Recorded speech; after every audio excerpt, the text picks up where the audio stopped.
سپہر کے 3 بجے ہیں۔ السلام علیکم، یہ ریڈیو پاکستان ہے۔ علی جنت سے خبریں سنیے۔ اہم خبروں کا خلاصہ۔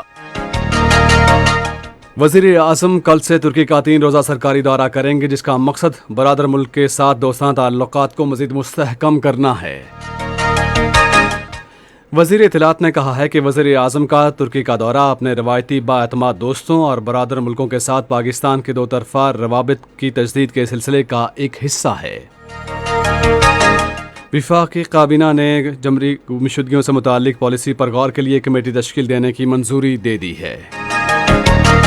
بھارت کے غیر قانونی زیر قبضہ جموں کشمیر میں ڈیموکریٹک فریڈم پارٹی کے چیئرمین نے کہا ہے کہ بھارت مقبوضہ وادی میں جائز سیاسی جدوجہد کو کچلنے کے لیے ریاستی اداروں کو استعمال کر رہا ہے۔ اور یوکرین میں روسی فوج اہم شہر سیورڈونیسک میں داخل ہو گئی ہے۔ اور اب خبریں تفصیل کے ساتھ۔ وزیر اعظم شہباز شریف کل سے ترکی کا 3 روزہ سرکاری دورہ کریں گے، جس کا مقصد برادر ملک کے ساتھ دوستانہ تعلقات کو مزید فروغ دینا ہے۔ یہ دورہ دونوں ملکوں کے سفارتی تعلقات کے 75 سال مکمل ہونے کے موقع پر ہوگا۔ انقرہ میں اپنے قیام کے دوران وزیر اعظم ترکی کے صدر رجب طیب اردوان اور خارجہ امور، صحت اور تجارت کے وزراء سے ملاقاتیں کریں گے۔ شہباز شریف ترک سرمایہ کاروں اور پاکستان ترکی بزنس فورم کے ساتھ بھی ملاقات کریں گے۔ وزیر اعظم کے دورے کا مقصد ترکی کے ساتھ تجارت، سرمایہ کاری، صحت، تعلیم اور تکنیکی شعبوں سمیت متعدد شعبوں میں تعاون بڑھانا ہے۔ اطلاعات و نشریات کی وزیر مریم اورنگزیب نے کہا ہے کہ وزیر اعظم شہباز شریف کا ترکی کا دورہ پاکستان کے لیے اپنے روایتی قابل اعتماد دوستانہ اور برادر ملکوں کے ساتھ نئے 2 طرفہ روابط کے سلسلے کا حصہ ہے۔ آج متعدد ٹویٹس میں انہوں نے کہا کہ دورہ نہ صرف 2 طرفہ تعلقات کو بہتر بنانے بلکہ سرمایہ کاری، تجارت، صحت، تعلیم، ثقافت اور باہمی دلچسپی کے دوسرے شعبوں میں تعاون کے لیے بھی اہم ہے۔ وفاقی وزیر نے کہا کہ دونوں ملکوں کے درمیان سفارتی تعلقات کے قیام کو 75 برس مکمل ہونے کے موقع پر شہباز شریف اپنے دورے میں اس حوالے سے ایک یادگاری تختی کی نقاب کشائی کریں گے۔ وزیر اعظم مصطفیٰ کمال اتاترک کے مزار پر بھی جائیں گے۔ وزیر اعظم شہباز شریف نے کہا ہے کہ مالی سال 2022-23 کے لیے اعلیٰ تعلیمی کمیشن کے بجٹ میں کوئی کٹوتی نہیں کی جائے گی۔ اعلیٰ تعلیمی کمیشن کے حوالے سے منصوبہ بندی اور خزانہ کی وزارتوں کو ہدایت جاری کرتے ہوئے انہوں نے کہا کہ ہائر ایجوکیشن کمیشن کو اسی طرح فعال بنایا جائے گا جس طرح پاکستان مسلم لیگ نون کے سابقہ دور میں تھا۔ وزیر اعظم نے افسوس ظاہر کیا کہ گزشتہ 4 برسوں میں بجٹ کٹوتیوں سے اعلیٰ تعلیم پر منفی اثرات مرتب ہوئے اور اس عمل کو رکنا چاہیے۔ انہوں نے متعلقہ حکام کو ہدایت کی ہے کہ ملک بھر کی جامعات میں تعلیمی منصوبوں کی بحالی پر توجہ دی جائے اور تعلیم کے شعبے کو عالمی معیار کے مطابق لانے کے لیے پروگرامز کی تعداد میں اضافہ کیا جائے۔ شہباز شریف نے کہا کہ ہائر ایجوکیشن کمیشن کے وسائل کو مناسب حد تک بڑھانا چاہیے اور اساتذہ و طلباء کو تمام ممکنہ سہولیات فراہم کی جانی چاہئیں۔ پاک فضائیہ کے سربراہ air chief marshal Zaheer Ahmed Babar نے آج اسلام آباد میں وزیر اعظم شہباز شریف سے ملاقات کی۔ ملاقات کے دوران پاک فضائیہ سے متعلق پیشہ ورانہ امور پر تبادلہ خیال کیا گیا۔ وزیر اعظم نے ملک کی فضائی سرحدوں کی حفاظت کے لیے پاک فضائیہ کی پیشہ ورانہ صلاحیتوں پر مکمل اعتماد کا اظہار کیا۔ پاکستان پیپلز پارٹی کے سینیٹر ملک شہادت آوان نے وزیر مملکت کا حلف اٹھا لیا ہے۔ صدر ڈاکٹر عارف علوی نے آج ایوان صدر اسلام آباد میں ایک تقریب میں ان سے حلف لیا۔ وفاقی کابینہ نے جبری گمشدگیوں سے متعلق پالیسی پر غور کے لیے کمیٹی تشکیل دینے کی منظوری دے دی ہے۔ وزارت داخلہ کی طرف سے جاری نوٹیفیکیشن کے مطابق وزیر قانون و انصاف اعظم نذیر تارڑ اس 7 رکنی کمیٹی کے سربراہ ہوں گے۔ کمیٹی ماہر قانون، انسانی حقوق کی تنظیموں اور نمائندوں اور دیگر افراد سے رابطہ کر سکے گی۔ کمیٹی غور کے لیے وفاقی کابینہ کو اپنی سفارشات پیش کرے گی۔ یہ خبریں آپ ریڈیو پاکستان سے سن رہے ہیں۔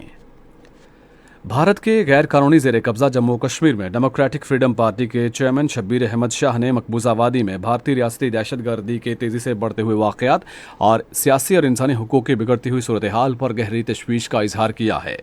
نئی دلی کی تہاڑ جیل میں قید رہنما نے اپنے پیغام میں کہا کہ ایک جانب بھارت نے بے گناہ کشمیریوں کے قتل عام کی اپنی فوج کو کھلی چھوٹ دے رکھی ہے، جبکہ دوسری جانب اس نے سیاسی آوازوں کو خاموش کرانے کے لیے انسداد دہشت گردی قوانین کا شرمناک استعمال کیا ہے۔